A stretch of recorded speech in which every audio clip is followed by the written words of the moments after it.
द्वितीय सेमेस्टर के सभी छात्रों को मेरा नमस्कार। आज हम द्वितीय सेमेस्टर के कोर पेपर वर्तमान भारतीय समाज एवं प्राथमिक शिक्षा के विषय पर कुछ टॉपिकों को महत्वपूर्ण चर्चा करेंगे। जैसा कि आपको लोगों मालूम है कि इस कोर पेपर में पहले हम शिक्षा का अर्थ, शिक्षा की परिभाषाएं और शिक्षा के उद्देश्य के बारे में चर्चा कर चुके हैं। आज हम आप लोगों को शिक्षा के उद्देश्यों को प्रभावित करने वाले कारकों पर चर्चा करेंगे। तो शिक्षा के उद्देश्यों को प्रभावित करने वाले कारक को प्रभावित करने कारकों बताने से पहले उसके बारे में आपको थोड़ा बताएंगे। क्या वो कारक कैसे प्रभावित करते हैं। किसी भी देश की शिक्षा के उद्देश्यों का निर्धारण करते समय उसकी वर्तमान परिस्थितियों को ध्यान में रखना आवश्यक है। बच्चों, ध्यान रखना, शिक्षा एक प्रक्रिया है, अतः इसके भी कुछ निश्चित उद्देश्य होते हैं। यह उद्देश्य बच्चों देश, काल एवं परिस्थिति के अनुसार परिवर्तित होते रहते हैं। अतः शिक्षा के उद्देश्यों को समाज एवं मानव कल्याण तथा परिवर्तनों के आधार पर निर्मित किया जाता है। अतः वर्तमान भारत में शिक्षा के उद्देश्यों को प्रभावित करने वाले कारक निम्न हैं। इनको बच्चों आप ध्यान से देखिए कौन कौन कारक है। पहला कारक है दार्शनिक कारक। इसके अंतर्गत देखिए क्या आता है। आध्यात्मिक विचारधारा वाले व्यक्ति जो आध्यात्मिकता में ध्यान रखते हैं, वो विचारधारा वाले व्यक्ति मनुष्य जीवन का अंतिम लक्ष्य आत्मानुभूति मानते हैं तथा इसकी अनुभूति हेतु शिक्षा द्वारा मानव के शारीरिक, मानसिक, सामाजिक, सांस्कृतिक, नैतिक एवं आध्यात्मिक विकास पर बल देते हैं।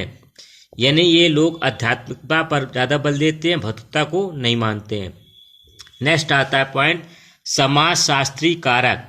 तो इसके अंतर्गत बच्चों देखेंगे क्या आता है समाजशास्त्री कारक। यानी समाजशास्त्री, इससे आप लोग समझ सकते हैं कि समाजशास्त्री मतलब जिन लोगों ने समाज के बारे में बताया हो, उस पर शिक्षा दी हो, चर्चा की हो। शिक्षा के स्वरूप को समाज विशेष की संरचना, संस्कृति तथा धार्मिक स्थिति प्रभावित करती है। जैसे किसी इसमें आप लोग ध्यान देंगे एग्जाम्पल में क्या कह रहा है। जैसे किसी समाज में स्त्री पुरुषों में भेद होता है तो वहाँ स्त्रियों को केवल पढ़ने लिखने भर की शिक्षा दी जाती है। वहीं जिस समाज में दोनों को समान अधिकार दिए जाते हैं तो वहाँ दोनों को शिक्षा में समान अवसर प्रदान किए जाते हैं। यानी कहने का तात्पर्य ये है, जहाँ पर स्त्रियों में शिक्षा में भेदभाव किया जाएगा तो वहाँ की स्त्रियाँ आगे नहीं बढ़ पाएंगी और केवल पुरुष ही केवल आगे बढ़ पाएंगे। तो इससे शिक्षा पर काफ़ी प्रभाव पड़ेगा। अतः समाज में विभिन्न परिस्थितियों में समाज की संस्कृति, खान पान, रीति रिवाज, भाषा, साहित्य, कला कौशल, प्रथाएं, प्रतिमान एवं धर्म दर्शन आदि सभी कुछ आते हैं। अब बच्चों नेक्स्ट पॉइंट आता है राजनैतिक कारक। राजनैतिक कारक का अर्थ हुआ राजनीति से संबंधित जो कारक होते हैं। शिक्षा पर सबसे अधिक राज्य एवं राजतंत्र का प्रभाव पड़ता है। समाज की शासन व्यवस्था के अनुसार शिक्षा के उद्देश्य निश्चित किए जाते हैं। यानी जैसा समाज चाहता है वैसे उसके शिक्षा के उद्देश्य बनाए जाते हैं। एक तंत्री शासन प्रणाली में व्यक्ति को स्वतंत्र, अव्यक्ति एवं विकास के अवसर प्रदान नहीं किए जाते हैं तथा लोकतंत्री शासन में व्यक्ति को पूर्णता, विकास एवं विचार व्यक्ति का अवसर प्रदान किया जाता है। अब आपका नेक्स्ट पॉइंट आता है आर्थिक कारक। आर्थिक कारक से आपको स्पष्ट हो रहा है, यानी अर्थ से संबंधित, जहां पर आर्थिक स्थिति क्या है, नीचा स्तर है कि ऊंचा स्तर है। किसी देश का आर्थिक स्तर वहां की शिक्षा के उद्देश्यों को प्रभावित करता है। आर्थिक रूप से समृद्ध समाजों की शिक्षा अत्यंत व्यापक होती है, यानी जिस देश का आर्थिक स्तर अच्छा होगा तो वहाँ आर्थिक व्यवस्था मजबूत होगी, और जहाँ का आर्थिक स्तर कमज़ोर होगा तो वहाँ की अर्थव्यवस्था बहुत कमज़ोर होगी। नेक्स्ट आता है आपका पॉइंट वैज्ञानिक कारक। वैज्ञानिक कारक मतलब जो विज्ञान से संबंधित हैं, यानी विज्ञान मतलब टेक्नोलॉजी, तकनीकी, इससे संबंधित आते हैं जो कारक। वर्तमान में वैज्ञानिक प्रविधियों के प्रयोग से आधुनिक तकनीकियों द्वारा राष्ट्रीय आय में निरंतर वृद्धि हो रही है। आज मानव कम समय एवं श्रम से अधिक उत्पादन कर रहा है। ये किसका कारण है? ये आधुनिक वैज्ञानिक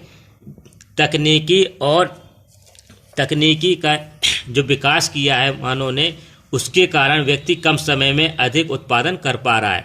अतः किसी भी समाज की शिक्षा के उद्देश्य विज्ञान एवं तकनीकी पर अवश्य आधारित होते हैं।